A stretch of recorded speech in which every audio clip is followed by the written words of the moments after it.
You can do it with virtually no money. If someone who has failed through life as many times as I have was able to figure it out, quite literally everybody can figure it out. I remember like it was yesterday because you get that little cha-ching sound on your Shopify and it is so addicting. Everyone in the world is doing a 7 out of 10. If you're 8 out of 10, you take the whole market. The world is giving you clues every single day on what you should be doing. It's up to you to really cancel out the noise and listen to those clues. What have you seen in your industry that could be an amazing business idea that people can execute on? I have such a great one. And this is revolutionary because no one is really doing it just yet. What would you do if your friend sat you down and said, I'm going to start a t-shirt business? You'd probably call him an idiot. You'd probably tell him that's the most competitive industry on the planet with low margin and cutthroat competitors. You'd probably try to talk him out of it, right? Well, that's exactly what my guest did today with his company, True Classic. He took a very small investment that basically anyone watching this could afford and turned it into a business doing $270 million a year without any venture funding. And he is the opposite of a gatekeeper. All of his secrets, all of his tactics, growth hacks, everything he lays bare on this episode. Also, he's got some really good business ideas for you. Please enjoy. Music took up a decade of my life. I went to school for audio engineering.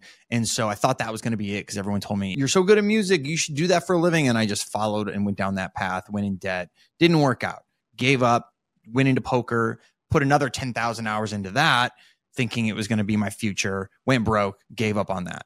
Then I went into digital marketing, and that's when my life started to take off for the better. And I built an agency over a decade, another 10,000 hours. So between, exercising the creative muscle with music and learning risk tolerance and how to bet on yourself through poker, and then learning digital marketing and building other people's businesses, it was kind of like the perfect third of DNA to really make True Classic work. So the idea originally, I had a bunch of ideas, as most entrepreneurs do, and you just don't know what's going to hit. And so I had always been tinkering around with like, the apparel industry is boring. It's archaic. No one's really crushing it on the innovation side. I felt like men's clothing was underdoing it. I felt like the premium market was overpricing it. So I was just like, let me just focus my energy on one thing, the shirt, the t-shirt for men. Let me just build the perfect shirt. Let me tighten it up on the shoulders and arms to accentuate the guy's body, make him look, buffer than he really is. And then let me make a premium garment that isn't $100 a shirt, like some of the Nordstrom people that you go in there and see. And I also knew that like I had to solve a real problem. Right. Yeah. Which, like most people that I talk to that come to me nowadays, these like young entrepreneurs, they're like, I want to build a lifestyle brand. I want to do, and I'm like, buddy, solve a problem. Like, yeah, I know what you want to do, but like, if you're not listening to the market and what they actually want from you, you're building it the wrong way. You're building something for you, not the market. Solve a problem in the market and your life will be a million times easier. Right. So I went into solving the premium over gouging problem, the fit problem, and then just the comfortability problem of just like building clothes that were all comfortable, not just a couple things, but like everything we make is wildly comfortable. Yeah, because it's like, as a man your age, similar, like I buy a shirt and I just don't know how it's going to fit. Is it going to flame out at the bottom? Is it loose? And so when it comes to the problems you were trying to solve, was it more about the fit, the comfortability, or the price, if you had to pick one? If I had to pick the most important, it was the fit first and foremost, because everything I would put on, I just felt pretty underwhelmed. And I remember asking my wife, like, why is everything in your side of the closet like perfectly made for you? Like, why is it all tailored? And why? And what I found was that like, I think they just thought that guys didn't care. And, largely we don't for the most part. I wanted to prove that thesis out. And I was like, look, if there's just a small group of guys that love True Classic for what it is, I'm happy with that. I don't need this to be a $1 billion company. I didn't anticipate it to get this large, but the TAM was much bigger than we realized, I think. So now, did you go into this thinking like, all right, men are struggling with X, Y, or Z problem. And then you put all these hundreds of ad creatives out there and you learn, wow, actually this problem is the one that they're clicking on. I thought that this problem was the biggest, but this is the one they're clicking on. So I want to make more ads like this. Did that ever happen? That's exactly how it happened. So I tried everything, as most entrepreneurs do. You just like, throw it against the wall and see if it sticks. And what I found very early on was the women would give us feedback in the reviews and they would say, I don't know what you guys are doing over there, but all of a sudden I spend $50 and my husband's got this air of confidence when he leaves the house. And that's when I made the connection that like, oh, we're selling confidence. We're not just selling t-shirts now. And when you make that kind of emotional connection with people, you are on to something unbelievable. Now it's bigger than shirts, right? And so what I started figuring out, because I'm a skinnier guy, I'm like, 6'2", 175. I float right around there. And yes, the shirt made me look better. But what I didn't anticipate was that for the bigger guys, the large, the XL, the 2XL, it made these guys look wildly better. Like it made them look like they literally lost 10 pounds overnight just putting a shirt on. And that wasn't even a problem you were trying to solve. No, I was just trying to solve, like, let me just have it look a little bit better for everybody. The skinny guys look a little bigger, the big guys look a little slimmer, and so on and so on. And so once that popped, I was like, oh, we got to go all in on this dad bod thing. And that's when it really started to explode. So I just leaned into what was working. Well, I think the timing is also critical because in an age of social media, like confidence has never been lower. If we could measure confidence in society, it is at an all-time low. And you're coming in selling that with the same social media tools that are taking their confidence away, right? So product market fit, textbook definition right there, right? Yep. And the product had to be great early on because the marketing really wasn't that great. It took me a while to get there.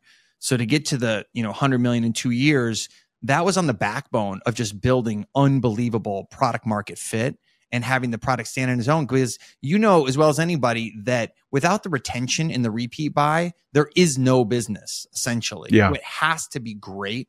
And that drives all the profitability because we are, largely a, break even on first customer acquisition company, as most startups are. You're just trying to get them to come back and either buy denim or underwear or long sleeves or whatever it is. So in any business, retention is the name of the game. In your business, what does that look like? Are you after the first order? I imagine there's an email marketing sequence what does that look like? Well, first of all, before they even stop converting, before they even get to the checkout, we're already doing what's called a gift with purchase, which is tremendous for the business.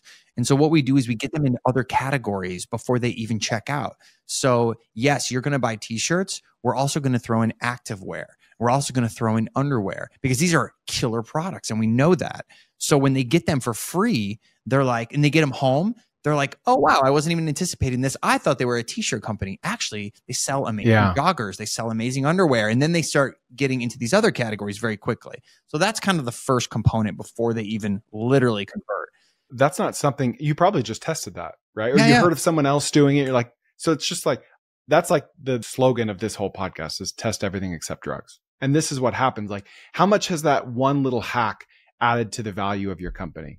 Like if you were to include the retention improvement and all that.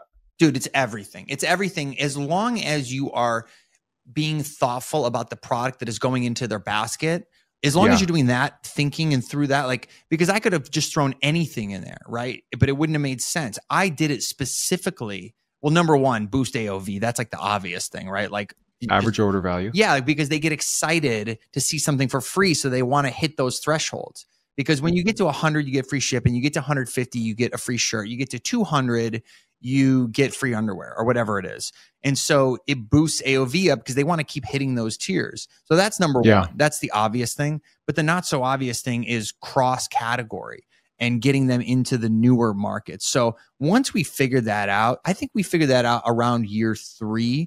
And it was because we launched activewear and it wasn't doing great right off the bat. And I was like, how can I get people into this category? And I'm like, well, I already have people converting. Why don't I just force them into these categories with free product? Like, it's that good of a product to where I know once they get it, they'll buy it. And that was the thinking. Believe it or not, 67% of the people that watch my YouTube videos don't subscribe to me. And over 90% think that they're subscribed to me. So do me a quick favor and check that you're subscribed to me. If you're not, please do. It would mean a lot. Well, you just kind of gave me a new framework to think of. And it's like, you heard of a chicken salad chick? No. Right? The restaurant chain? No. It's a franchise that sells chicken salad. That's it. I love that. And the franchisees do hundreds of thousands a year of net profit. It was founded by a woman. Incredible, incredible startup story. Anyway, I'm relating what you just said to this because the framework is, and I'm making this up on the spot, it might sound dumb. What if the side dish was the main dish, right? That's it. So you were like, I have an e-commerce brand. We throw in free crap sometimes. And I'm ashamed to admit a lot of times it's just the overstock crap or the stuff that's expiring or the stuff that we're going to throw away and liquidate. Yeah. And it's like, sure, let's give them some pickled okra because these go bad in 2 months anyway. And that's the norm. And people kind of, when we do that, we pat ourselves on the back. We're like, yeah, good. Hey, I'm doing what I learned about in that Facebook group. Oh, I'm pretty smart. And you're over here like, okay, what if that afterthought was like the whole strategy? What if we took something that was really good, like based on our reviews, like a really good jogger or something, and gave it to them for free? And then we just wait and see. And we might lose $7 on that first order instead of 70 cents, but let's just wait and see if it plays out. And then when it plays out, you're like, wow, I just added $10 million a year to my business, right? Yeah, because you have to grow these other categories. I think that's like, we had to get beyond just t-shirts. And still, even to this day, 6 years later, a lot of people only know us for the t-shirts because it's what we've sold the most of. But you really have to get them in the other categories to allow the business to keep growing beyond t-shirts. Yeah. I mean, it's like Lululemon, any brand, Nike, right? Like, what if Nike still sold shoes today, right? They wouldn't be in the Fortune 500. That's exactly right. You have to go above and beyond. And there's a lot there, obviously. It's beyond marketing, but like, you just have to continually provide real value for people in the form of product. And it can't just be like what I normally see in these other brands is everything is an afterthought versus their first killer product that they crushed with. And that's something that Lulu's done really well. They came out with leggings and they were a legging company, but then they have a lot of other amazing products, which is rare. And that's how you get to Lulu's level. So what most companies do is they go, oh, that crushed. Now let's do just a bunch of other stuff because we need to just keep boosting top line and we need to do it. And then they don't put the same intentionality that they put into the original product into everything else. And that is a huge miss. I've seen that with a lot of the big brands too. And they just cannot crack that nut. But you have to take that original DNA that you put there and spread it out. It has to really go into the same. And that's what we did like with denim. That's what we did with activewear. We took the same idea of problem solving and then started going category by category and saying, what are we solving in denim? What are we solving in underwear? And so on and so on. Yeah. Instead of saying, what can we launch in denim? What can we launch? Like, how can we be opportunistic? You're saying, this is what she said originally. What problem are we solving? We have to solve a problem. I imagine there's been categories that you asked that question and you thought, you know, I don't really know what there's to solve right here. Let's just pass on this one. Right. Yeah, I would say the one problem you're always really solving in apparel for us is that the premium market is still gouging everybody. So even if, let's just say for argument's sake, that the denim doesn't solve the fit problem like it did for t-shirts, at the very least, you can get, you know, page level or AG or rag and bone level denim for half the price. Like, that's a real problem. That's a problem that everyone's facing. They want the premium market, but they can't afford it. And so that is, in the absence of something like fit, we lean in heavily on like, well, it's going to be the same fabric as the top guys, and you're going to get to pay literally a quarter or half the price. And that's a big win for the customer. Okay. So what was the month and year when you first originally started? So I started on the journey of like thinking about it in 2018, but it wasn't till late 2019 that I started it. It was like August of 2019. Okay. And was there like, when you first started thinking about it, was there a triggering event, a conversation, something that you saw out there in the market that really, because you're like me, you're an idea guy. You have a lot of ideas. What kept you on this one? You know, ironically, and I've told this story a few times, my brother texted my mom not too long ago and reminded me of a story that I had told him when I was 19 about, there was this store called Care Aloha that sells these like really comfortable bamboo t-shirts in Bahamas. And we used to go to Bahamas every year as a family. And I went in there when I was 19 and they didn't have my size and my color that I wanted. And I told my brother, I was so pissed off. I was like, someday, and this is very entrepreneurial to say, is just like, I'm going to build my own t-shirt brand so that I always have my favorite t-shirt. And he told my mom that story. And I looked back and I was like, oh my God, even back then, I was thinking about this t-shirt concept. Yeah. Now, of course, I waited 20 years to execute on it because I had forgotten about it. But what it brought me back to was like, it was always there. It was always stewing in me. And so while I had a lot of other ideas, like I wanted to get into the lab diamond business, I thought, what an amazing value for the customer in that business. Or there was a bunch of ideas, but the t-shirt one just kept staring me in the face literally every day as I would go into the closet. And at a certain point, I'm really good at like accepting what the world gives me kind of guy. Like I take it in and I take it for more than face value. I always take it as like a sign that I need to be doing something. Yeah. And that's what I tell entrepreneurs too. I'm like, the world is giving you clues every single day on what you should be doing. It's up to you to really cancel out the noise and listen to those clues, whatever they are. But it's very difficult in the midst of our lives and the chaos to listen to those voices, that inner voice. So I just kept coming into the closet and feeling the same thing every day. And then finally, as I'm going on this journey of drop shipping in like probably 2017 and just learning e-com, because I didn't know where I was going to go product-wise, because I was selling a million different products on these drop shipping websites. And finally, I asked my wife, I'm like, what if I just did t-shirts? Like, I know that sounds so lame and like incredibly commoditized, but like, and she was like, well, like, what are you going to do? What's your angle? And I just started kind of peppering her with the value props and what I thought I could do. And at the time, she thought I was insane. It was just something that was really hitting me consistently. And I just finally decided to like, well, it's going to cost me like a couple $1,000s to try this. What's the big deal? It's not going to bury my life if it fails, you know? So I've got a question about that, but I want to go back to drop shipping. What types of things were you drop shipping and how much success were you finding, if anything? Because drop shipping gets a bad rap. What I love about your story is that you started with drop shipping, and I tell people to try that sometimes.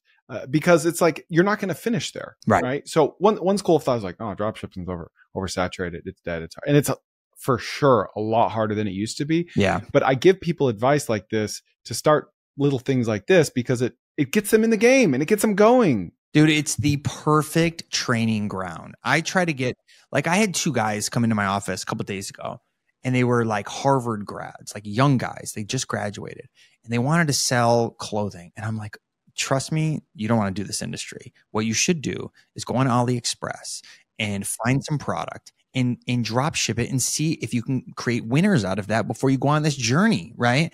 And they were like, their mind was blown because they're thinking they're going to burn through all this cash. And like, this is like, how much do we spend on Facebook ads before we give up? And I'm just like, dude, you don't have to worry about any of that. Here, you just go straight to the manufacturer. They'll ship directly to the customer. You don't even have to be involved. So I just think it is, listen, I am very thankful for my dropshipping journey because it taught me all the inner workings of e-commerce. It taught me how to do customer service really well. It taught me operational, logistics and know-how on the supply chain side.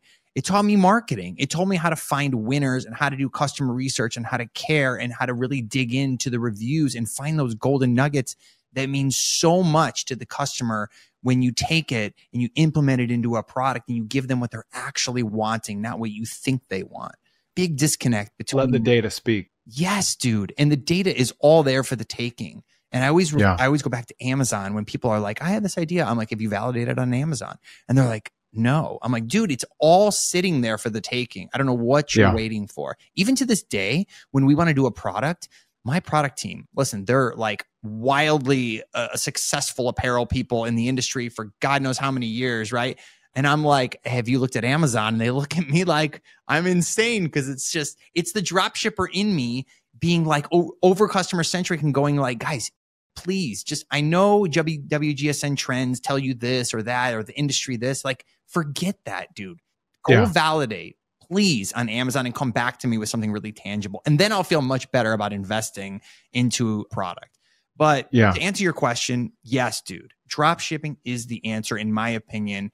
And someday I'm going to get my kids drop shipping if they want to get into e-com because it teaches you everything you need to know. And listen, to your point, you're not going to do millions of dollars necessarily, but it sets you up.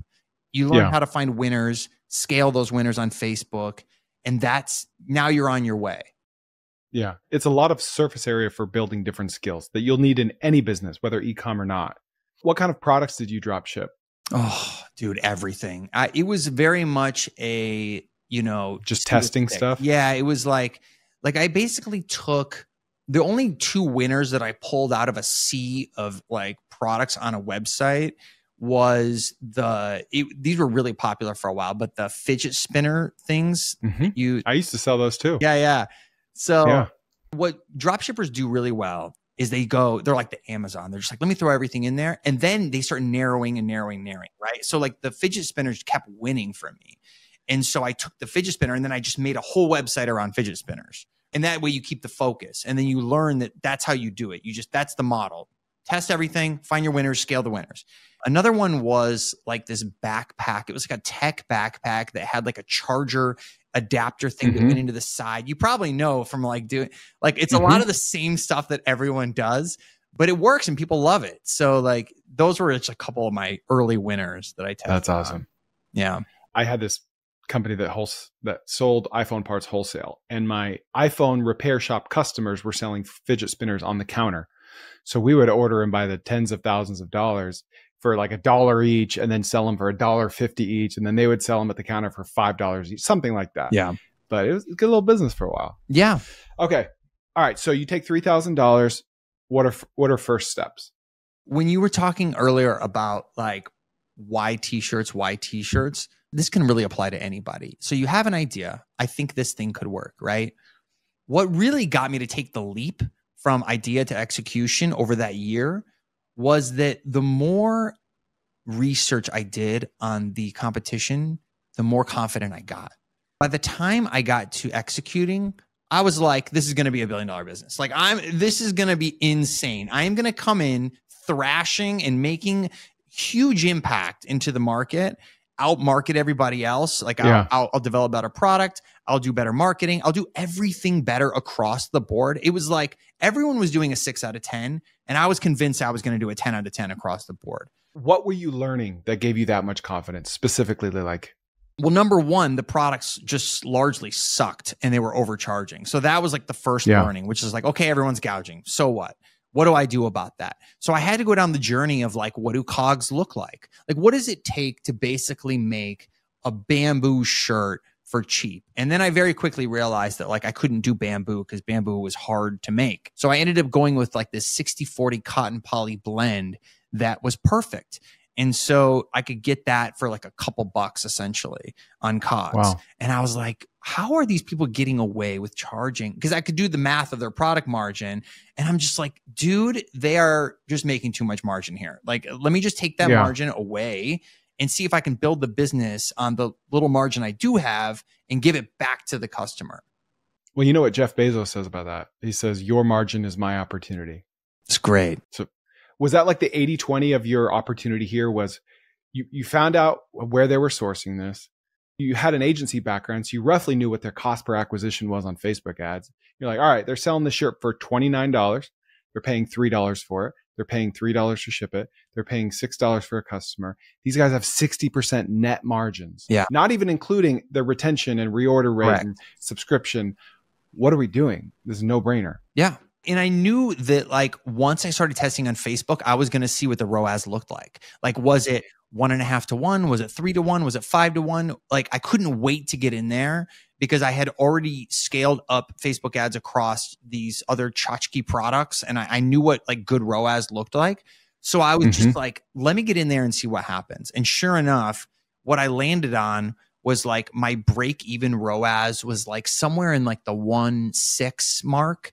And my super profitable ROAS was like 2 to 1. Like anything over 2 to 1, my days looked unbelievably profitable. That would always come from like an ad hitting or something happening on Facebook. Like Facebook back then was wild too. Like some days it would crush, other days they'd do an update and everything would tank. And I would like open up my dashboard and be like, oh my God, I'm going to lose the business this month. Like it would, it was brutal, but you just got to keep the faith, right? You have those bad days and your ROAS gets cut in half. Well, you also have to diversify because even to this day, you know, like the last couple of years, we would spend 60, 70 million on Facebook ads a year. I mean, it's just mind blowing, right? It's not until this year that we built a big enough brand through, you know, Costco and Target and all these big initiatives that we've done to be able to pull back on Facebook and not see the business take a hit. Because in the early days, you pull Facebook back, the whole business reels back. And you're just like, wow, if Facebook goes away, we're out of business. Like, so diversifying sooner than later is incredibly important to the success of your brand. just so the viewer has an idea of ROAS, like you're talking about spending $10 to acquire a customer that places a $20 order.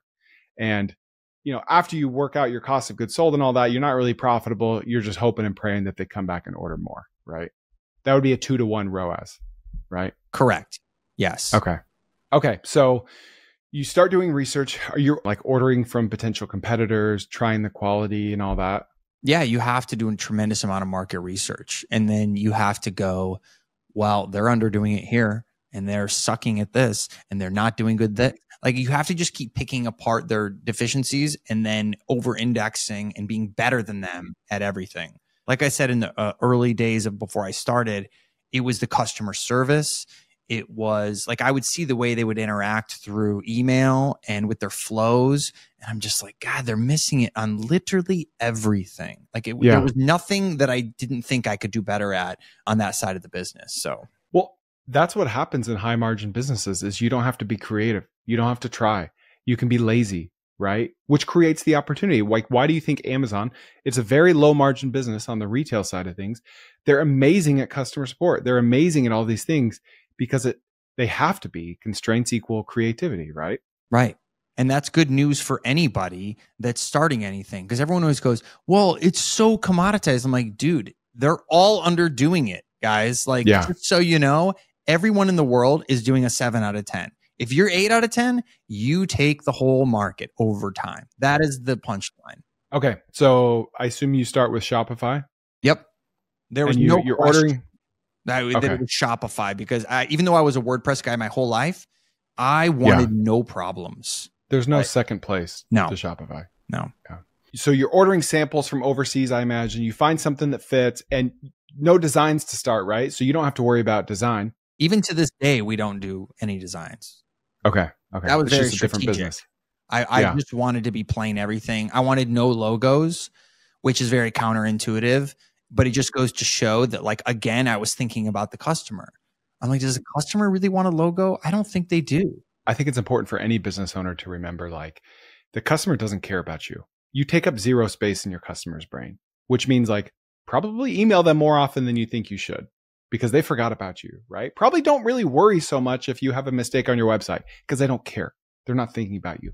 When it comes to putting logos on your website or on your shirts, like they don't care about you. They just found you from a Facebook ad. Like, what does that add to you, right? It's like, well, it's viral marketing because no, they're not going to buy it. There's no viral marketing if they never buy the thing in the first place. Ironically, right? The viral marketing is just creating amazing product, right? Yes. Like, everyone thinks everything's a hack. And it's like, dude, it goes back to like the basics and it's so boring to go back to the basics. No one wants to hear that. They're just like, what is the Facebook hack that gets me to 1 billion? It's like, making amazing product, buddy. Like, that's it. Do something amazing and the money follows. It's that simple.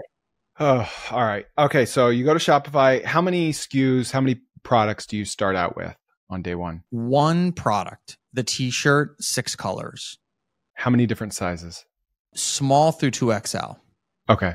Did you end up adding to that 3 and 4X? Yes. Okay. We added, on my Bucky's website, we sell up to 4X. Yeah. It took us a while to get there. In hindsight, we probably should have done those inclusive sizes a little bit earlier. We also should have done a lot of things that relates to the t-shirt, which were incredibly accretive to the business, like doing the curved hem, which is like so obvious now, doing the Pima, incredibly obvious now. It's like we should have done a lot. Like I probably left 50 million or more on the table, not doing the versions of those t-shirts earlier, right? Like we tried to go, well, now we got to do polos and now we got to do this and that and like all the other extensions of apparel. Going back to what we were saying about like lean into what works and then do all your iterations against that winner.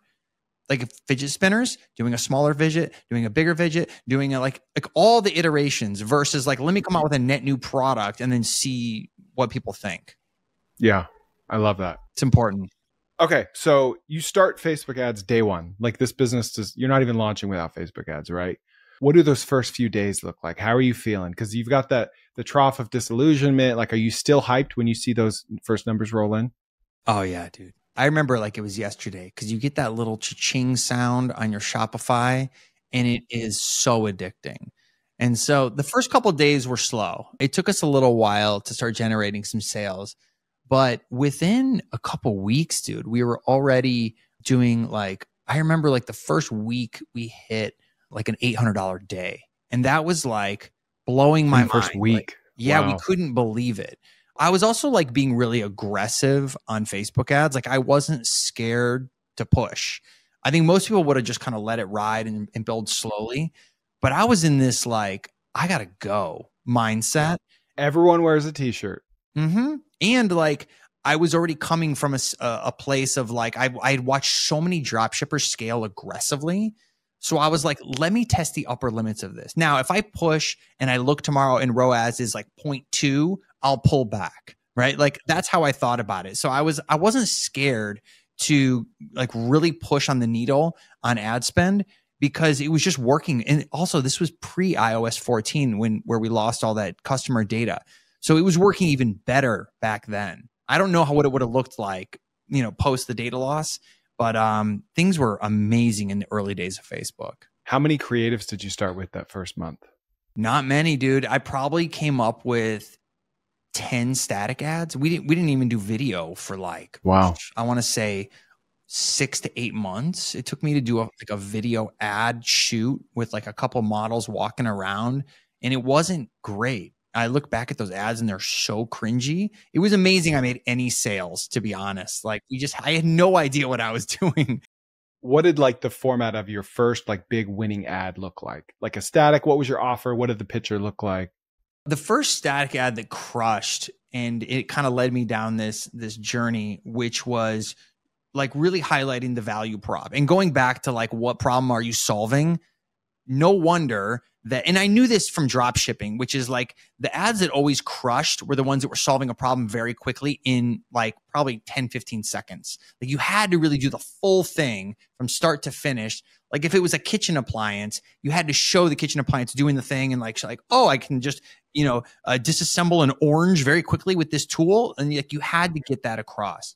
You probably drop shipped something like that, huh? I did, dude. I did. I knew it. That's like one of the popular products was like, like the thing you put in an orange and it squeezes out the juice or whatever. Like there were so many of those kitchen products that crushed on drop shipping. Because they demonstrate themselves so well, right? Dude. And they solve that's the whole thing. Yes. Like if a couch could demonstrate its value as well as, an orange squeezer could, then couches would crush. That's exactly right. So you had such a good framework. To show that journey to people. And the sooner you can do it, the better. Once I like figured out the 3 value props that we kind of live and die by, which is like just fit, price, and comfort, things started really going off in the right. Because then I was telling the right story to people. It wasn't just like, hey, I'm t-shirt guy amongst a sea of other t-shirt guys. It was like, oh, that's that t-shirt that makes me look better. And it's like half the price as premium market. Like I love that. So once people started catching on to that, it just took fire. What was your daily ad budget that first week, first month? And I want to know how that scaled, how quickly that scaled. Yeah, I was, I should go back and really look at the early days on Meta, but I do remember starting out at 100 a day.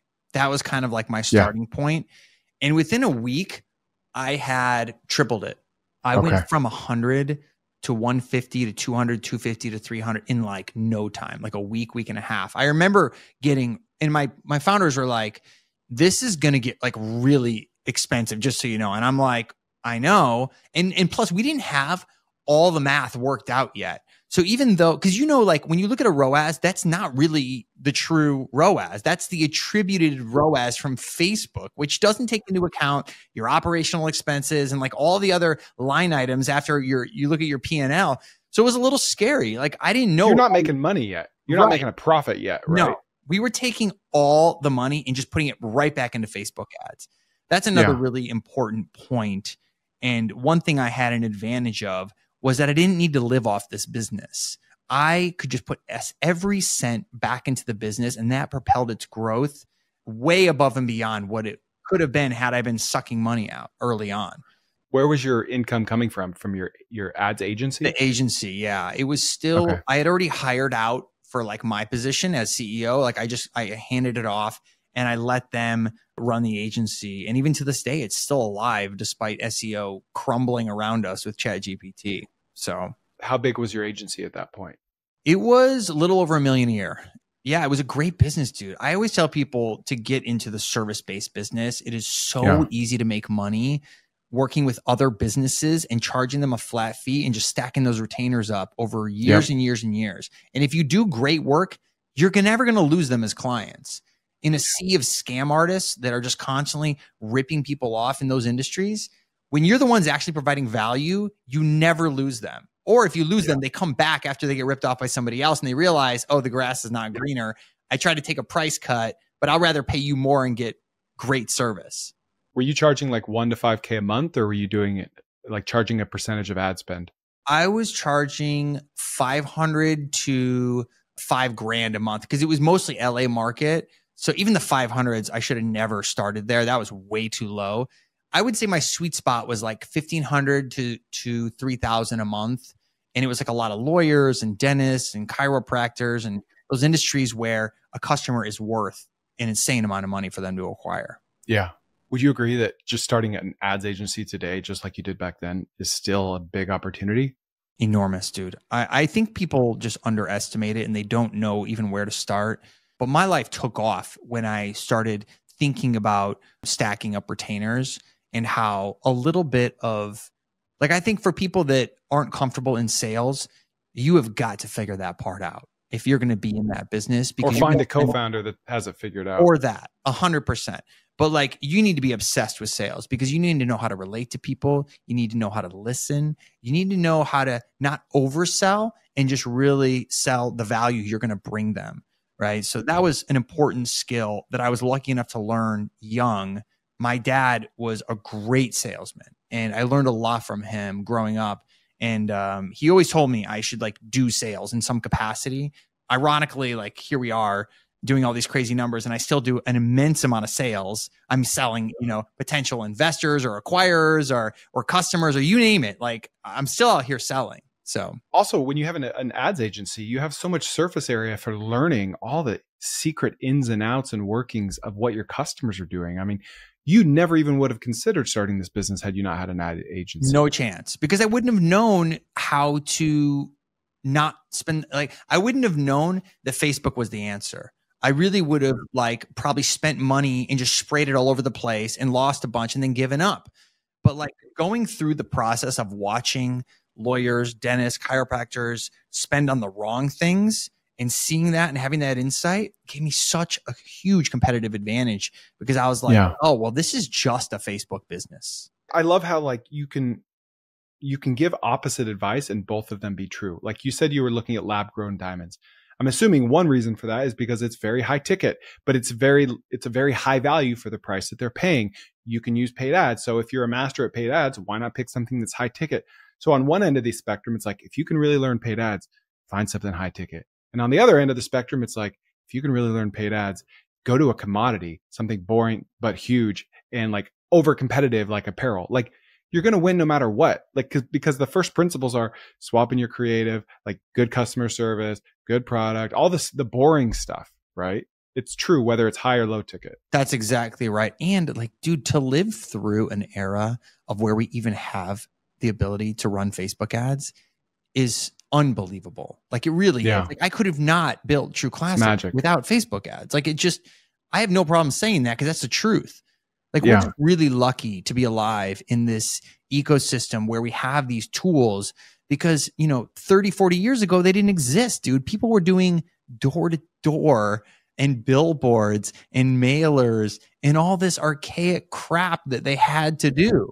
So it's like, if you're not using Facebook ads, boy, are you missing out. And even now how we talk about, AI and all the implications of what that does for business, what an unbelievable time that we're all living through. Even at True Classic, dude, you'd be shocked at how much tech and AI we use with everything we do because we're realizing that it just makes everything so incredibly efficient and better for everyone.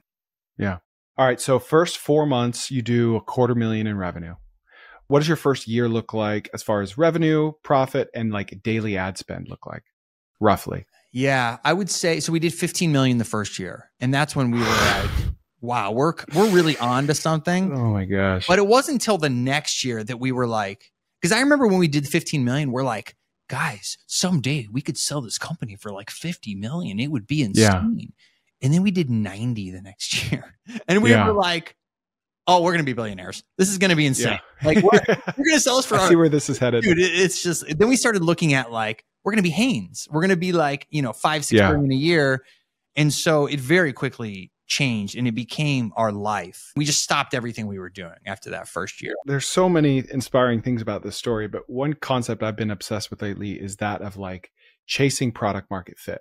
You were 37 when you started this. You'd done all kinds of random things, drop shipping, all kinds of things. You could argue that a bunch of those different products that you drop ship were all kind of different businesses, right? I've started 75 businesses, but if people get stressed about like, oh, shiny object syndrome, I need to stay focused on one business, yada, yada, chase the product market fit, chase the energy. Because if you look at someone like Mark Zuckerberg, he's been doing the same thing for 21 years, right? And on one hand, it's like, man, that guy is so focused. He's so driven. And on the other hand, it's like, he would be an idiot if he ever thought of taking his eye off the Facebook ball, because Facebook has had product market fit from day one until today. He's not like some like super driven, like, of course, he's amazing. He's brilliant. He's driven and all that. But he doesn't have above average focus is what I'm saying. He just has, you know, product market fit, in my opinion, is like being chased down the hill by a rock. And that rock is a customer. And you just cannot even sleep because you're fulfilling orders. You have so much demand and it never lets up. Whereas most businesses, not that this is a bad thing, is you're pushing a rock up a hill and it's hard and it rolls back if you rest on your laurels but that's okay, right? But like when you just keep chasing product market fit and then once you find it, stay on it, you won't lose, right? So like with my content, I see product market fit every month. Like I just keep growing. And so like I would be dumb to stop doing content because it's there. I'm still doing other stuff. I'm still launching businesses. But if I ever found another business idea that kind of looked interesting, but I didn't know if it had product market fit yet, and I said, I'm quitting content to go all in on this, I'd be stupid. You did all these things for 15 years and then you pivoted and you've been doing the same thing for 6 because you still have product market fit. You still have that energy. You still have customers beating down your door. Yeah. And I'm also just like obsessed with providing value. And that journey kind of never ends. Now it comes in the form of like philanthropic initiatives that I'm obsessed with, like this teacher initiative where I pay off all their wish lists, or, you know, the LA fires were here last year and I gave away like 6 million in inventory to people that lost everything. And now I'm finding ways to make impact in the world outside of just t-shirts and apparel.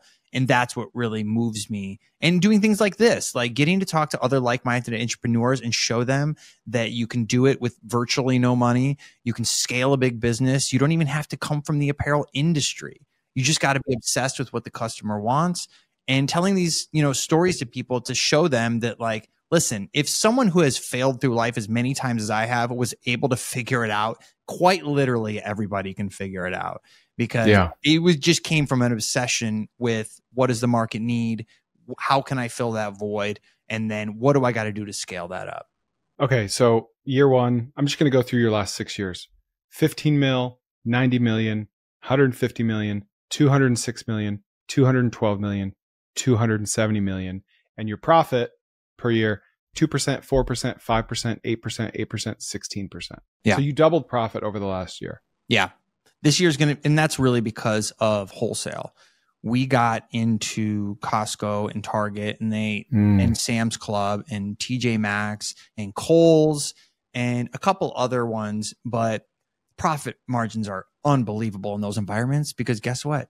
You're not paying to acquire a customer and you're not break even. You're suddenly just wildly profitable. And so this is a huge growth year. You do hit a saturation where you have to go beyond the digital world, right? Like if they're not on social, how are you going to find them, right? So you have to start thinking a little bit more grassroots. That's where the wholesale comes in because now people walk into Costco and they see us and they're like, oh yeah, I saw them online. These guys are legit. That's a whole new level of credibility too. Dude, that was one thing we didn't anticipate. So we knew that, yes, we were going to hack CAC in those environments and get them to buy because there's a big portion of people that just don't trust online, period. They just don't. Our generation, our younger guys, we all grew up in it. So we trust it. But like past our age, they're still in this weird limbo land of like, well, it's just marketing. Now, when they see you in Costco it's almost like they just immediately check that box of like, well, Costco's done the work to vet these guys. This must be legit now. And so you get that confirmation the second they walk in the door, and it becomes a no-brainer for them to purchase. And wildly successful in Costco. They are amazing partners. I love them to death. I'm always obsessing about like, what can I do for your Costco members? Like, what are some thoughtful things I can create for them? Like, I'm always pushing to try to figure that out because I just appreciate what they've done for the business and we'll see where it goes. It's interesting the perspective that you have going into Costco, coming from e-commerce. Most people don't realize how hard e-commerce can be and how like not free cash flow rich that it is, right? Because you're putting money into ads and inventory, and some of that inventory just dies, right? But when you're going into Costco from that, you're like, I'm in heaven. This is luxurious. Whereas I've talked to other founders that went into Costco compared to other channels that they've been in, and they're like, dude, I don't make any money with Costco. I just don't make any money. But not only do you not have to pay to acquire a customer, you don't have to spend $3 to $4 to ship a t-shirt. You're spending like 6 cents to ship a pallet full of t-shirts. Yes. Not just that, like we're one of those products where like we're not a SaaS product. Like you actually have to touch and feel it to understand all the marketing, because the marketing could just be the marketing in a lot of ways. So people are like, oh, I need to actually get my hands on it, which is why when people say like, well, why don't you do a Super Bowl ad? It's like, dude, we're already getting, 14 million impressions a day on our ads. I don't need more visibility. I need people to actually get the product in their hands so that when they touch it, they go, oh, now I see why. And that's what happens in those environments like Costco. They see the stand, they walk over, they feel it. You watch them interact with the product, and then they immediately, it all starts sinking in. So like I had this idea of like, let me take the 10 million it would cost for a Super Bowl ad, and let me just spend 10 million on product and just give it away to every single person in the US. Wouldn't that be such a better hack than let me just do a funny commercial? So that's where I'm at. Oh man. Oh, this is so good. So retail, by the way, going back to what you were saying about like difficult environments.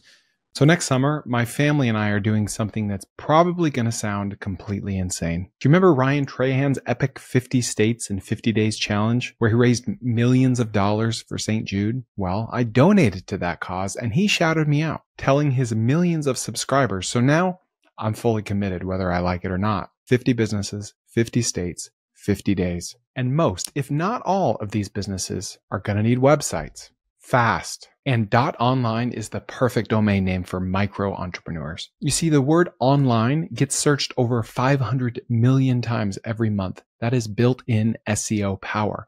Your domain is literally helping you rank higher. And the real kicker for me is that finding meaningful .com names is nearly impossible. So when I'm launching 50 businesses in rapid fire, I need domains that actually make sense. Not something like bestpizza.newyorkdowntown.com.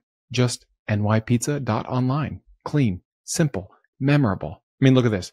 texasbarbecue.com. Taken, but texasbarbecue.online. Available. That's the difference. And over 3.5 million businesses trust it. Go get your perfect domain name before it's gone. Check out .online today and get your first .online domain name for only 99 cents with the link in the description. We tried to scale retail, and it is very difficult. And for a couple of reasons. So we have 16 stores now. We could have had over 100 had we ramped at the level we were going to ramp originally, because we were so bullish on it, because we were like, oh, well, they just got to get it in their hands. They'll love it. What you don't anticipate is that if people don't know that it's like Old Navy. When you go to a mall, you know there's an Old Navy there, right? When you go to a mall now, you're not assuming there's a true classic there.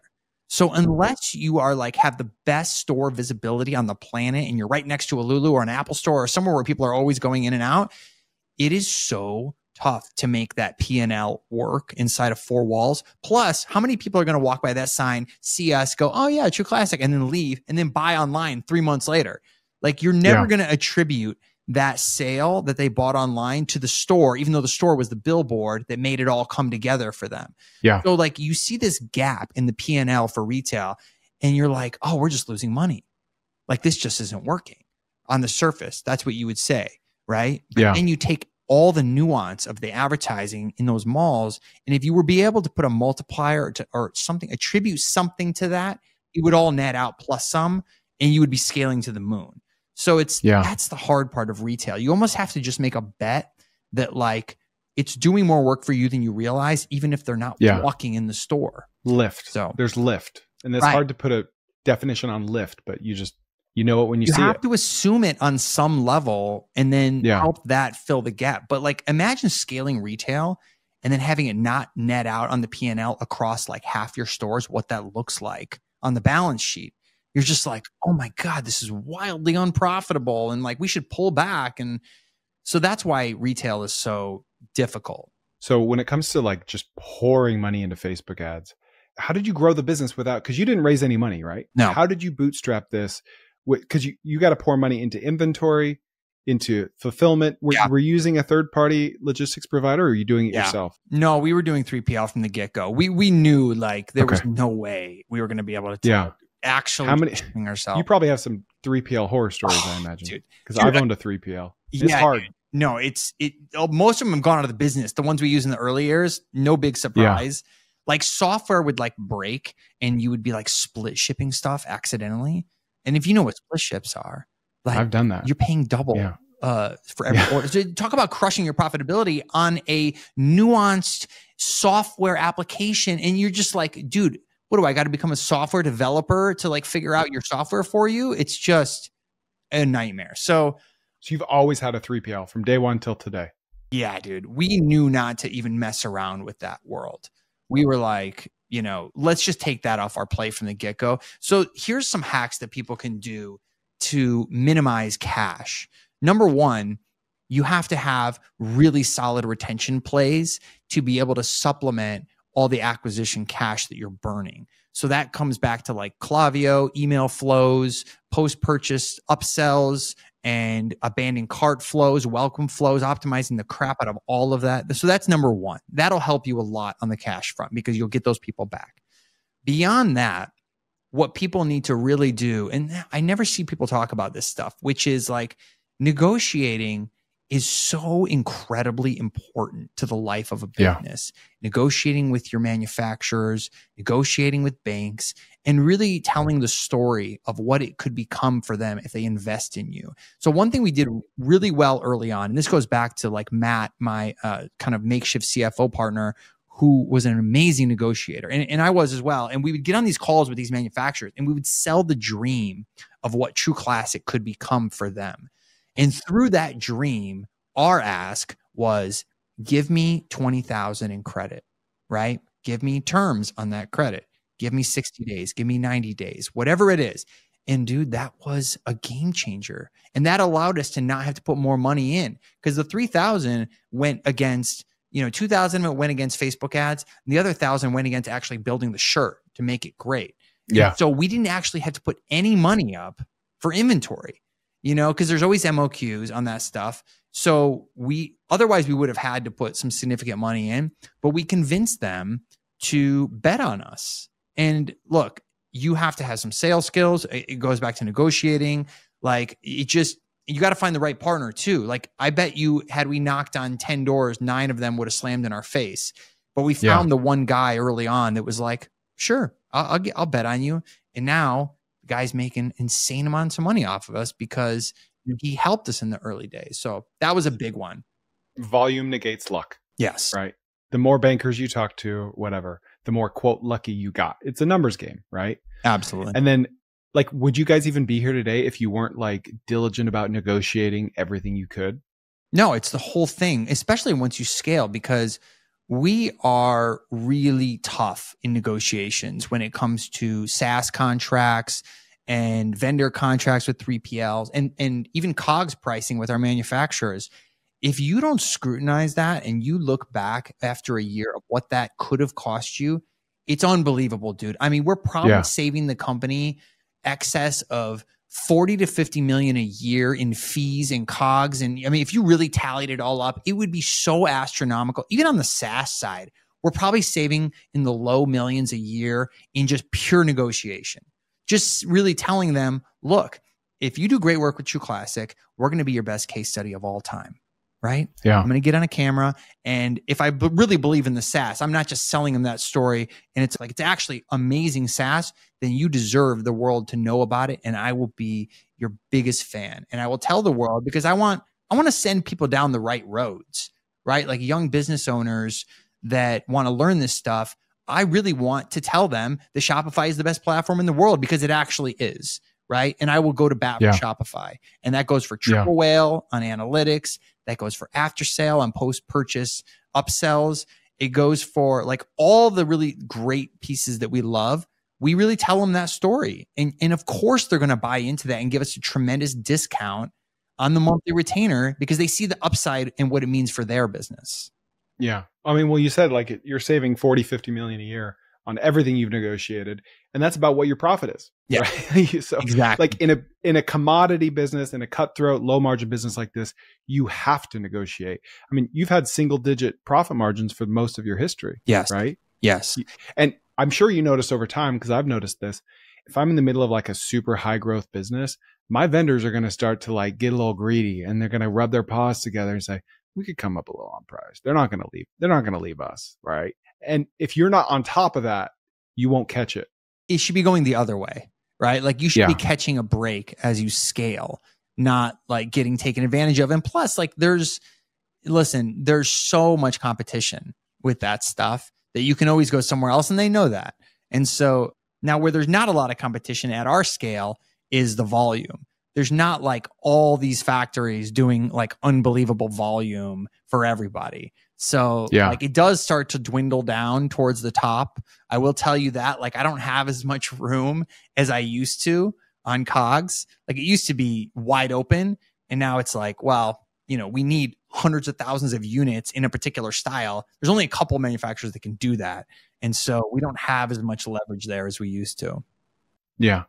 Okay. So let's say, heaven forbid, wave a magic wand, your business is gone. All of your experience is there. Your business is gone. You remember everything. You have $3,000 to $5,000. You have to create True Classic all over again.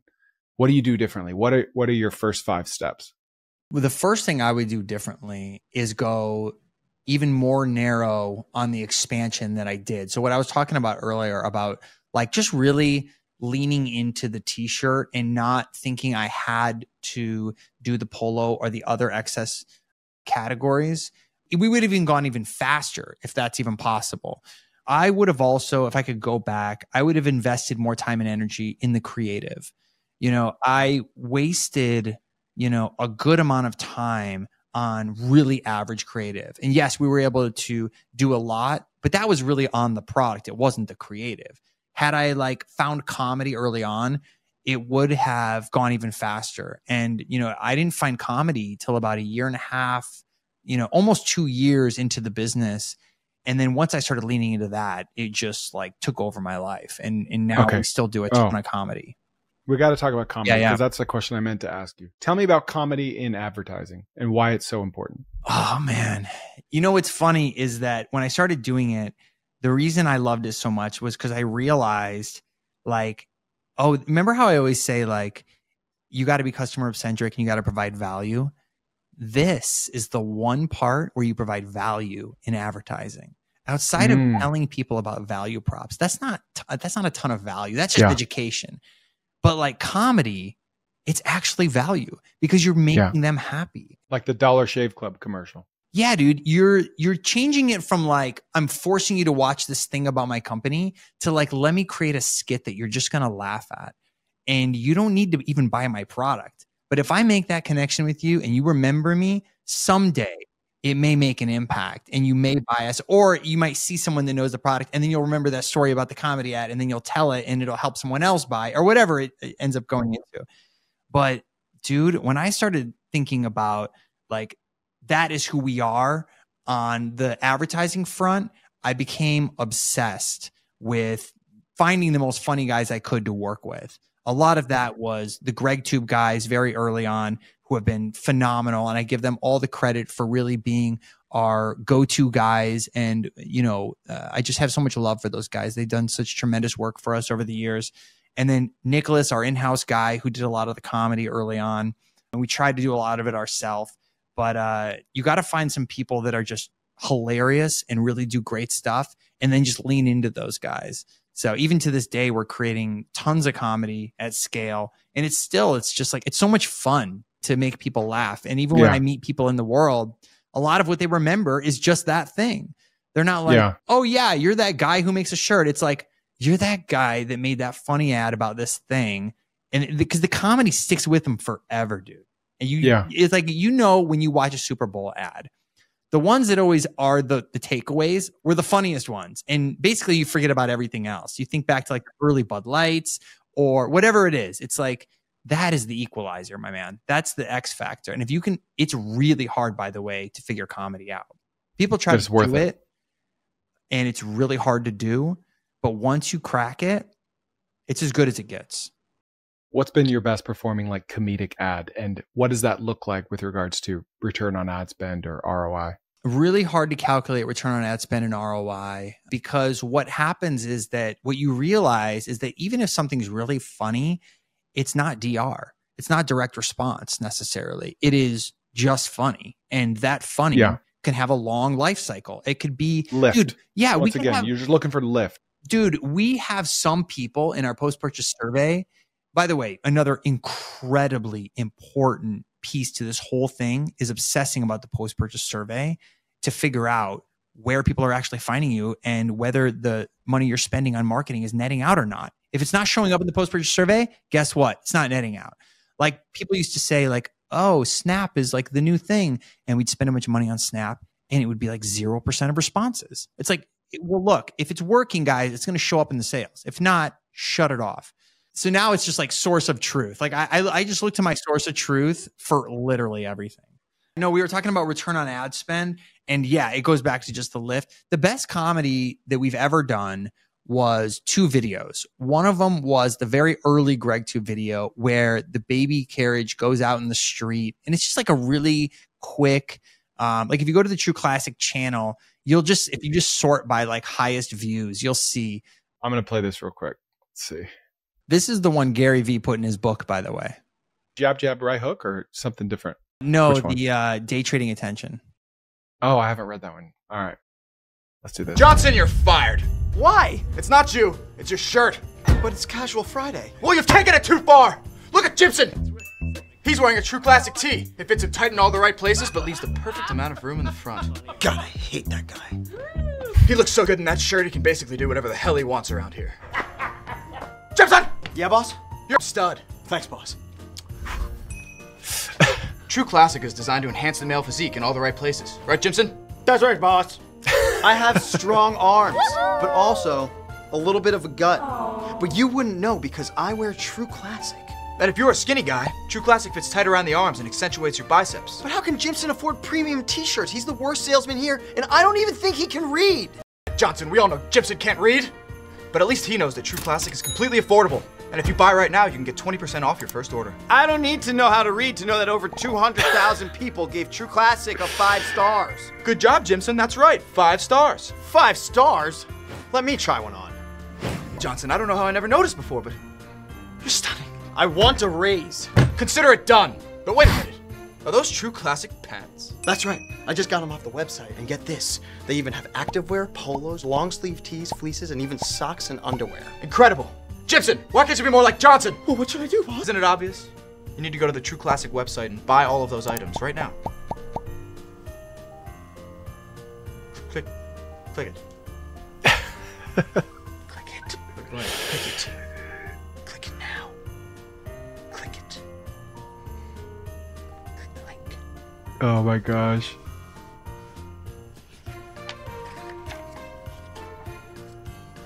So good.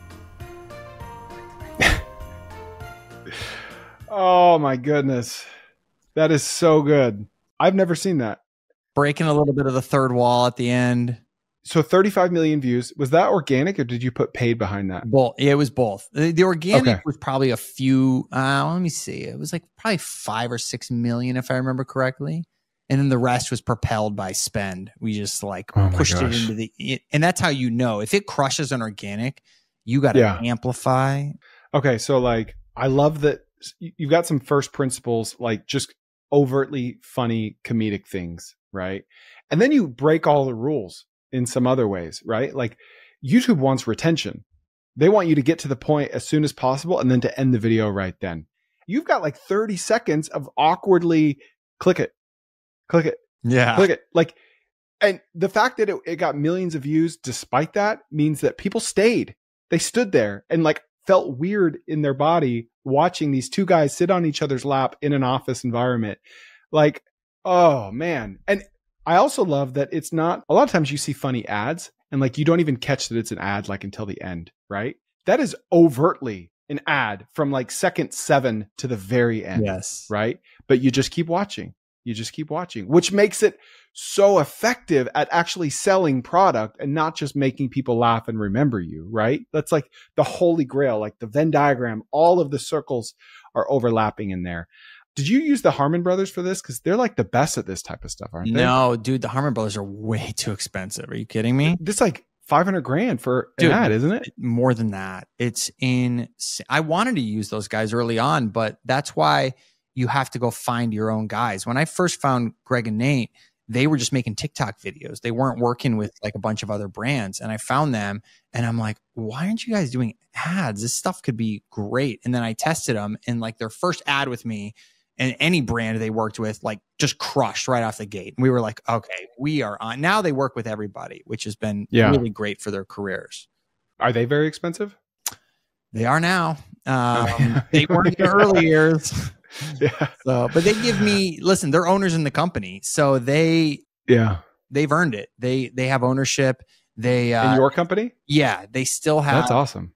You know, they still give me like good pricing compared to everybody else. Like they grandfather me in obviously because they're part owners. So they're amazing guys and I love them to death. They really have done great things for us. Okay. So more people need to use comedy in their ads, period. End of story. It's hard because you got to be comedic, you got to be creative, but it's worth it. You're saying the juice it's worth it if you can nail it. I would also just say like, it's going to take you a little while. Our first couple in-house ads were not amazing. They were decent, but we just got better and better and better and better. And we learned from it too. We learned that like, if you really break down that ad, one of the biggest components that you'll notice is that there's this reveal moment where it goes from wearing a schlubby looking t-shirt to like this amazing t-shirt. And that is wildly impactful. What we found is that in any comedy ad that we did, if we didn't include that transitional component, which is really very DR, that the ad really suffered on ROAS. Like we were never able to scale it. And so you have to have that component. Another thing like that you'll notice in that ad is that he talks about a bunch of other product categories.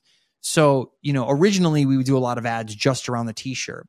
And what I started realizing was like, we have got to branch out. And a lot of what you'll see in that ad is my voice in the production phase going, guys, this has got to be bigger than t-shirts. Like we have to talk about the jeans. We have to talk about, and that's why you see them write that into the script when they talk about everything else. It's so important that people know that we do other things. Otherwise, like, how are you going to grow the business?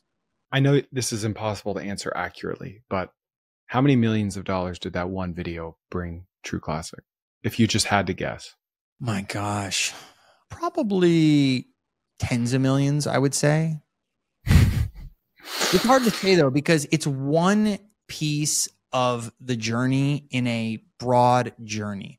Like everyone always acts like you do one thing and you do one thing. It's like, no, it starts with, hey, how you doing? Nice to meet you.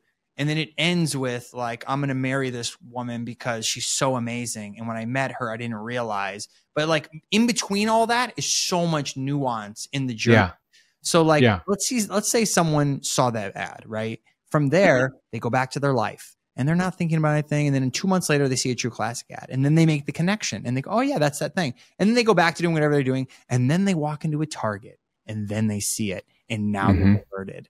So like to say that one video created 10 million isn't really fair. It's like, yes, it was a cog in the wheel and it was part of the journey. Did it make an impact on getting their attention? 1,000%. It's not like one-to-one necessarily. Right. Well, it just so happens that person in your example, like they buy all their shirts from Target. And that had to be true. Because if they saw you at Target, but they just don't buy shirts from Target, they're still going to keep walking. Yes. And you're going to have to get them on like your 17th touch point with them instead of your 9th touch point with them. Right? Exactly. Oh, man. It's a long life that we all live. And just because you made an impression doesn't mean you made a sale. It is just one piece to the much larger picture. And that really is like why you need to just keep coming correct in all aspects, because you don't know where you're going to pick them up at, in what part of the journey or the funnel. Well, I think that your marriage analogy is so perfect, because if you meet someone, you're attracted, years later, you get married. Oh, they love me. She loved my personality. She loved my riz. Well, she loved your background. She loved, how you hold the door open for her. She loved that you came from the same area. Like, she loved that you did this when your tire, popped on the side of the road. It's all of those things. It's not because you're fit or you go to the gym. It's hundreds and thousands of things and decades of compounding, all paying off in that one moment. And they don't exist in a vacuum. That's exactly right. Because the person you are today took a long time to get there. They didn't see the upbringing. They didn't see how your parents treated you. They didn't see all the struggle you went with and how much you had to do to get here to be the person that you are. So that's the same way with product. Like, it starts in one place and you didn't convert on day one. Big deal. You made an impression. Congratulations. Now just keep showing up for that customer until they do convert. And now you're really onto something. Quick question. What if there were a private community out there of people that were building businesses based on this podcast? Well, I just made it. And it's only for business starters and business builders. It's called TK Owners. And it's basically like having me and 100 other business geniuses as your business partner. Also, there's going to be exclusive new trends, growth hacks, business ideas, and a database of everything I've ever talked about. You'll find thousands of startup case studies. You'll have weekly Ask Me Anythings with me, while I'll answer your questions directly. You can join now at tkowners.com, link in the show notes. I'm curious, you've got a very unique insight. You've done a lot of things, and we're going to have to do another episode where we talk about your poker days and your Vegas limo hack. I want to get into that on a future episode.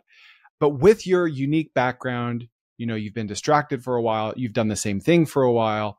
What have you seen in your industry that could be an amazing business idea that people can execute on that maybe you're too focused on to go jump on? Like something in a vendor that you've seen, or in some software that you've used, or maybe in apparel, or a type of new apparel that's trending. Dude, I have a great one. I have such a great one. And this is revolutionary because no one is really doing it just yet, except a few companies. So like I told you early on that inventory bets are impossible.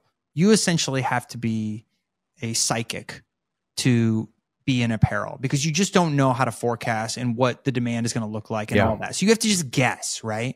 The reason that these Shein and Quinces of the world have these incredible valuations is not because they're just so great at making product. It's because they have figured out that they have solved supply chain, and the demand and market is starting to unite, right? So what they've done is essentially, and there's a company we're talking to called Portless. And instead of, coming up with an idea for a product, spending hundreds of thousands of ideas guessing if it's going to work, getting the inventory here, like that process is months and months and months, and so much cash tied up into an idea that you might not even know is going to work out. What an insane business that we're in, right? What Portless has solved is your speed to market. So you can essentially do like 100 units of one style, and this 3PL is in China. So it goes from the manufacturer in China, they drive it to this 3PL in China, and then it ships directly to the customer. So now, instead of making these enormous bets and investing in a style that we don't know is going to win, I can make bets on small product categories and shirts and things like that on a very small run and prove it out first on, say, 100 units. And if I blow through 100 units in one day, well, I'm into a winner. Let me reinvest. And then I can roll that out in a much larger unit size much later. So now we're taking all the guesswork out of it, and we're taking all the cash out of it as well. And it's like, it goes back to the drop shipping thing, dude. This is drop shipping for what I'm doing now. It's like, it mitigates all the risk and all the money. And this is how it's going to go in the future, by the way, because I can already see that, like, once people catch on to this, it won't make sense to go back to the old ways of how everyone's been doing apparel for the last 60, 70 years. This model will allow the customer to have more options. It'll hedge against all the other things that I said. So what a game changer, dude. I am so excited to test these guys out. We're going to go through a test here in the next month or two and see how it goes and start, because we only roll out maybe a few styles a month. We're going to start being able to do 10, 20, maybe 50 styles a month at 100 units per style. Yeah. And if it works, we just buy all the fabric and we scale it up and crush it, right? But like, dude, you're like A/B testing designs at scale. Dude, what a model. This is what Quince does, by the way. I'm friends with the owners of some of the largest manufacturers in the world. Dude, you know how many styles? This is going to sound insane. You know how many styles Quince is rolling out on a daily basis? 8,000. 8,000 in a day.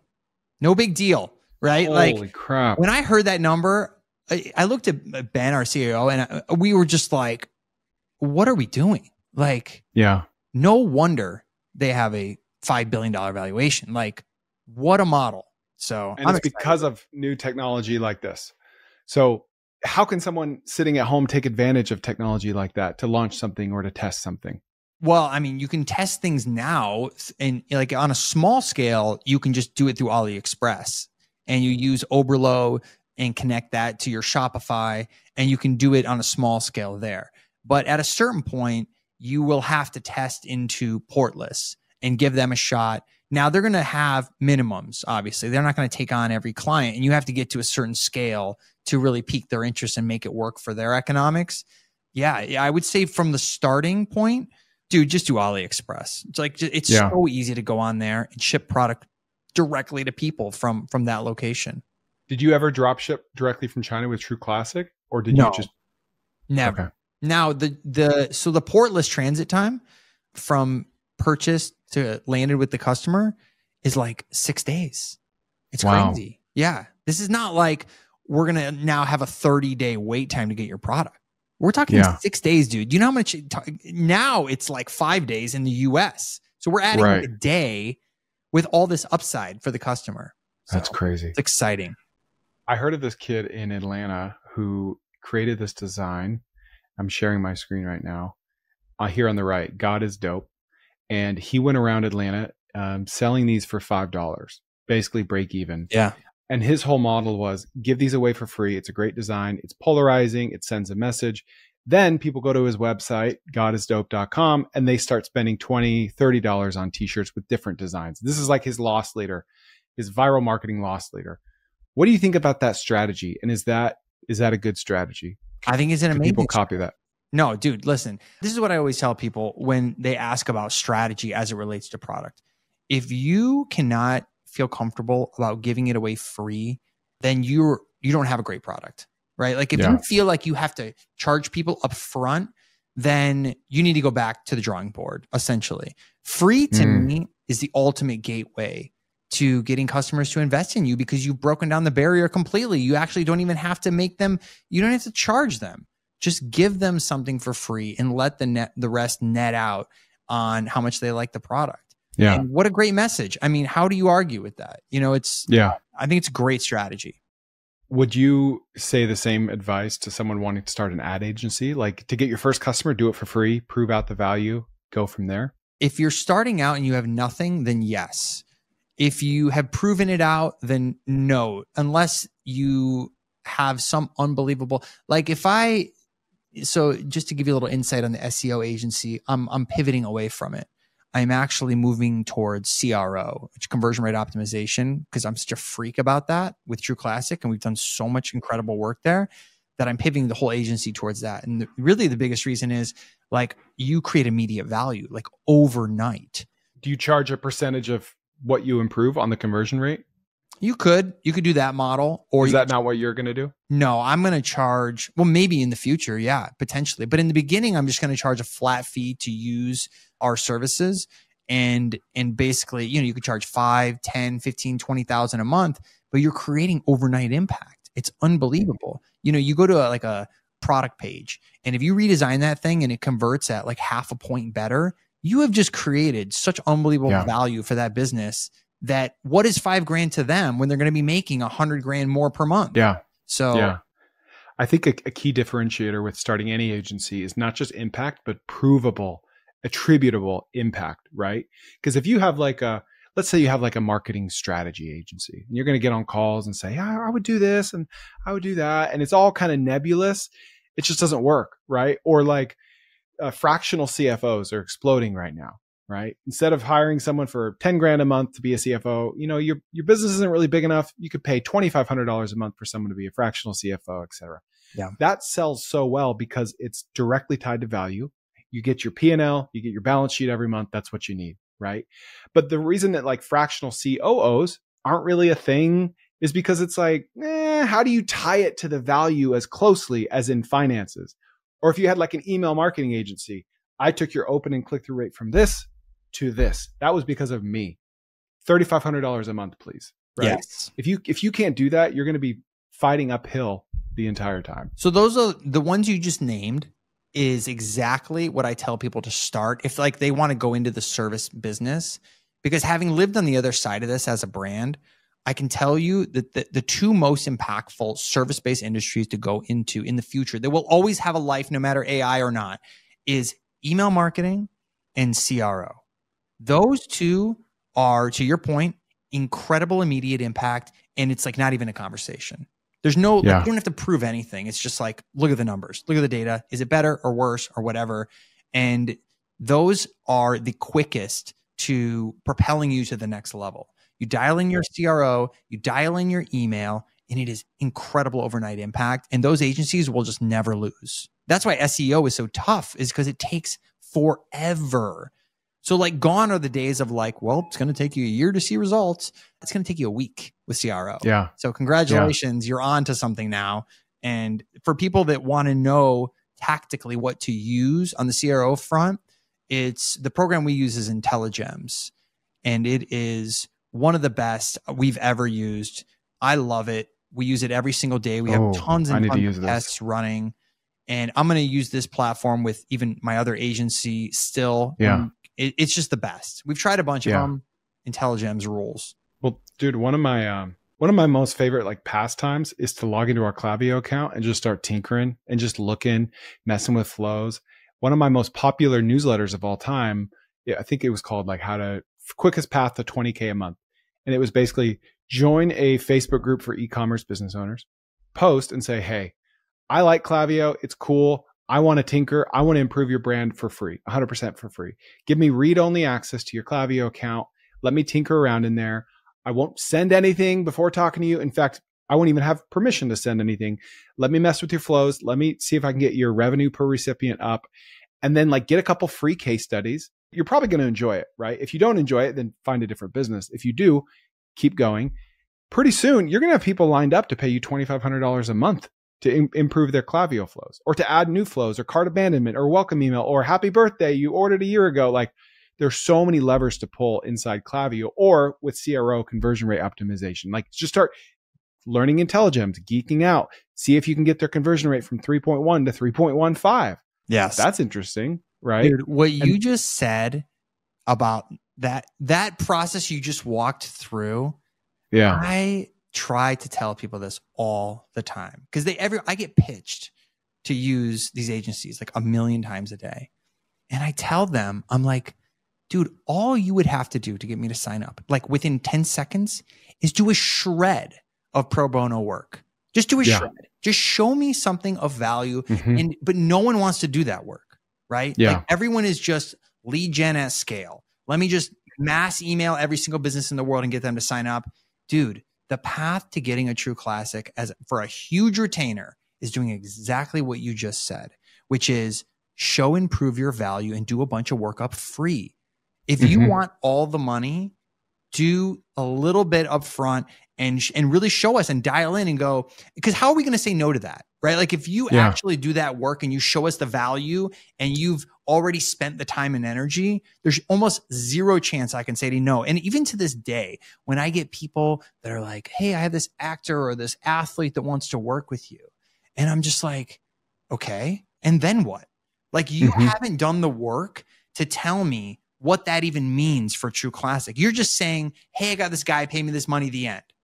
That does not work for me these days. I try to tell these agents, I'm like, you guys have got to spend time getting creative, coming up with a solution that works for us. What is on brand? What will work for our customers? Not just, hey, guy, type price, do it together. It's like, dude, I'm out of that land from you guys, just so you know. So now they have to go way back to the drawing board, and they're like, well, forget True Classic. This is like, I have to do work. Like, I'm out of here. Like, on to the next brand. Even with like, you know, we do like these big partnerships now. Like, we're with the UFC, or with the Clippers, or with the Kings, or with the Rams. Like, we're doing all these big, sexy brand deals. And even with them, originally, they would, and UFC has been an amazing partner, by the way. Like, I have no complaints. But like some of these other ones that I have worked with, dude, they come with these proposals that's like, you know, $1 million, $2 million a year. We're going to put you on the Jumbotron with your logo, and the end. Oh my gosh. I've been pitched that before what too. Are you talking about, dude? Like, unless you're taking little Johnny from the top of the rafters to courtside and making an impact, I don't want to hear it. So come back with your proposal that is filled with thoughtfulness. Let's show up for the fans. Let's give them free product. Let's create a moment for them. Because that's what I'm trying to do. Like, if you don't come with impact, I don't want to hear it. Don't show me your sexy deck with big numbers and all these impressions. You're not going to win me over, right? You come with thoughtfulness and initiatives and charity work and ways to show up for humans. Now I give a shit. And they leave those meetings like so deflated. But I'll tell you, dude, when they come back to the table with those second and third proposals, they come correct because they know exactly what I'm looking for. And it's so different than all the other brands they work with, because they're like, well, Bud Light just says like, here's some money and then just do the thing. It's like, yeah, dude, we're not Bud Light. Like, we're scrappy startup, just so you know. Like, we quantify our dollars. So like, just don't go that route and you will get our business. Oh, that's so good. Okay. So if we're talking agencies, if you were to rank from most to least promising, or from most demand but lowest supply, like the greatest asymmetric bets in starting a service business or an agency today, where would you rank them from best to worst? Definitely CRO number one, because even with email, I would put email number two. But with email, there is a bit of a ceiling where like the creativity like can just hit a bit of a limit. Even with us, like we've tried to like the welcome it's a lower ceiling. Yeah, like whereas like CRO, there's so many components to a website, right? Like on email, it's literally just an email, the end. Like subject line. And even with email, like we've done some amazing things with like Maverick AI. Do you know what Maverick AI is? It's like where I sat in a room and they recorded me and I went through every name in the English language for like 2 hours. And I said like, hey, Jennifer. Hey, Derek. Hey, Jason. And then they piece it all together and I tell a story with saying their name off the rip so that you like capture them, right? It's so magical. So cool. They love it. So like that is taking email to the next level. But like beyond that, there's nothing left. It's like we've already done it at the highest level. So now with CRO though, I'm telling you, dude, my in-house guys come with a proposal every week. And we sit there for like an hour and just riff on ideas. And we come out with some of the most amazing stuff. And it just evolves and evolves and evolves. And then the next week it's something else. And it never ends, which means for an agency, you'll never run out of ideas. Like you'll just keep going. Email, I've seen these agencies, they come in, they do good work for like a month or two. And then after like 6 to 8 months, it's starting to like hit its limits already. And they're out within a year. So like CRO, you get a good agency, dude, they're never leaving because the upside is tremendous. So. Oh, dude, I have a headache in a good way. This has been really, really good. I'm just happy to be here talking to you, and like-minded entrepreneurs they're tough to find. Again, and even like you walking through some of your examples shows me that you're thinking about things the right way. That is a rare quality. And it's something I look for in people, even that we hire here. Like we go through homework assignments and like we get to see how their train of thought works. And I will tell you that what we've learned over 6 years of hiring hundreds and hundreds of people, that what works best here are entrepreneurs. And what we know about them is that they might not be here that long because they are going to go start their own thing, and we're okay with that. But while we have them here, they think about things the right way. Yeah. They think about the customer. They think about the journey. They think about thoughtfulness. They are scrappy. They're jack of all trades. Like, they're all the things you need for this business to work, because that's who we are, right? Like, we're those guys. We're kind of like masters of none, jack of all trades, and we're dangerous at every little thing, but we're not specialists. Now, you still need some specialists, like finance, for example. Like, you need those, but I heavily index on the jack of all trades guys, just like yourself. If I were to find a guy like you that was in the working environment, like, I would snatch him in a heartbeat, because it's a rare quality. Well, I hope that brings people comfort to hear that, because, you know, you get stressed out if you chase shiny objects and all these rabbits, and, you know, a little bit about Facebook ads, a little bit about copywriting, a little bit about e-commerce. Like, lean into it. It doesn't make you unemployable. It makes you an even better employee if you decide to go that route, or a better employer, right? And over time, with all that surface area of little things that you've tested and tried, you're naturally going to find things that you love the most. And then you will become a specialist accidentally on certain things within all of those trades.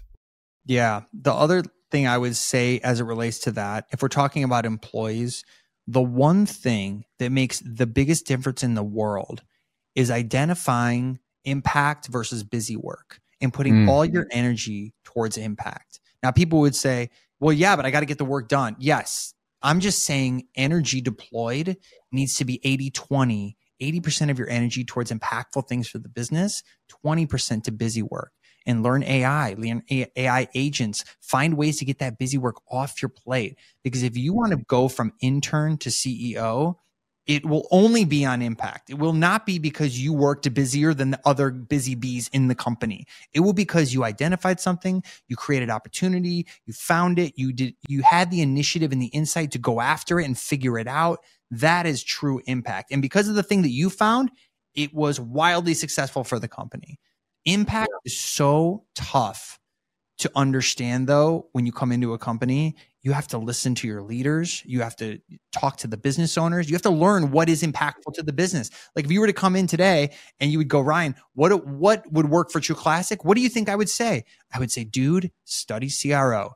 I know you're in operations right now, but if you came out with a CRO win, you think I wouldn't credit you towards that and give you something out of that and excel you in the company? Like, I don't care where it comes from. It's just find a way to be impactful, and you are really on to something as an employee. I mean, just back of the napkin, let's say I imagine you have several $1 million days on your website, right? Dividing your annual sales by 365. Let's say you have $1 million day, 3.5% conversion rate. Yeah, we're averaging, anywhere from, on like a random day, it could be as low as like, 250 days all the way up to, Black Friday, it gets into like multi-million-dollar days. And then how many visitors per day on average are you getting? It's somewhere between 100 to 150,000 a day. Okay. So if you have 100,000 visitors a day, that's 3,500 orders at a 3.5% conversion rate. If you find some intern that gets your conversion rate from 3.5 to 3.6, that's an extra 100 orders, right? Is that right? No, I think it would be a little bit more.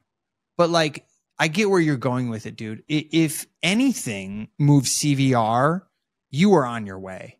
Like, if I was a guy that knew nothing about that world and I came up with an idea, or I saw a post somewhere, or I was surfing and I put it in that channel on Slack where all of us are, and it did something, dude, you have just now become wildly valuable, even outside of whatever you do in your particular role.